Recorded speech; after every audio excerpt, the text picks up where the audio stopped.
But special guests, haven't we, tonight? One already in the studio with us. Absolutely, the first live guest in the studio of the season. So it's great to have you on here, Jim. Jamie Fullarton, the A.F.C. Halifax town boss.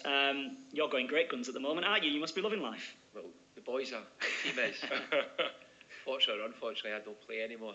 But yeah, no, obviously we've had a reasonably good start to the season.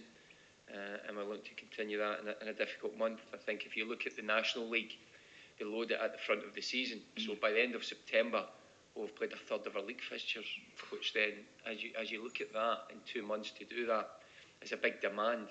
And the irony is, there's a big demand, there's more games, and yet, in comparison to the leagues above, you've got less resources. Yeah. You know, which is the irony it's of it. It's a double whammy.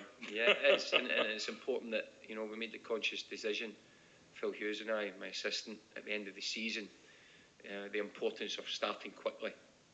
You can get into that trap of there's 46 games, and then there's 40, then there's 35. Before you know it, you're at 15 and you're in a relegation dogfight. We didn't want that.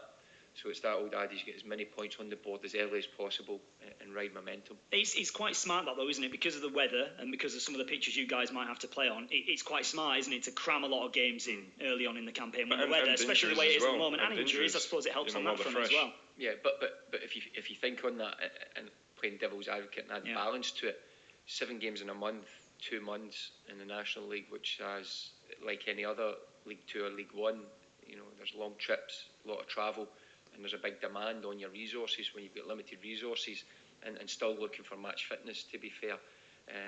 The risk of injury is actually higher. But it's important that everyone's in the same boat, so it's important that you do start well and get as many points on the board as you can. Would you have liked that, Noel? So many games so early on in a season?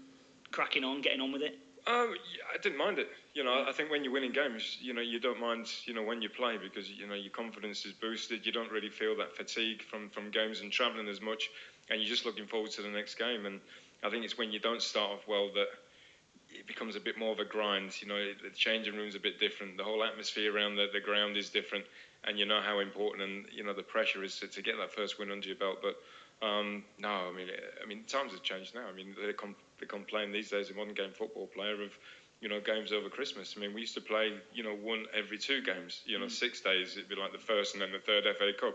So, you know, in many ways it's got better, but you know, I feel what Jamie's saying. You know, without the resources, you know, you're travelling, not being able to stay over at certain places as well. It's all done on one day. It's difficult. It's difficult. Let's roll the clock back a bit, Jamie, because when you first came to the club, it was in a bit of dire straits, wasn't it? It was struggling in the league, I think it's fair to say, and you've managed to turn that around, and then you've managed to this season get them absolutely flying. How tough a job has it been to turn around? A lot of people talk about losing just becoming a mentality, don't they? How difficult was it to turn that mentality around, I guess? I think what happens when there's a change, there's an automatic initial bounce. Fortunately, last season, there was a group of players, characters and personalities that with that change managed to maintain it over the 13 games. How I relate it, you know, it's like driving your car on the motorway. You can do it for 13 games in third gear, but if you want to do it for 46, you need a better car, a bigger engine, more fuel. And that's what we look for come the summer, where the players were fantastic, they responded well.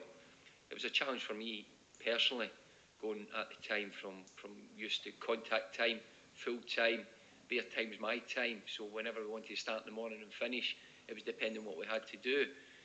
Going into the part-time environment, under a cloud, as you say, with results going against them. I think it was 2 wins in 20 at the time, but they were better than that.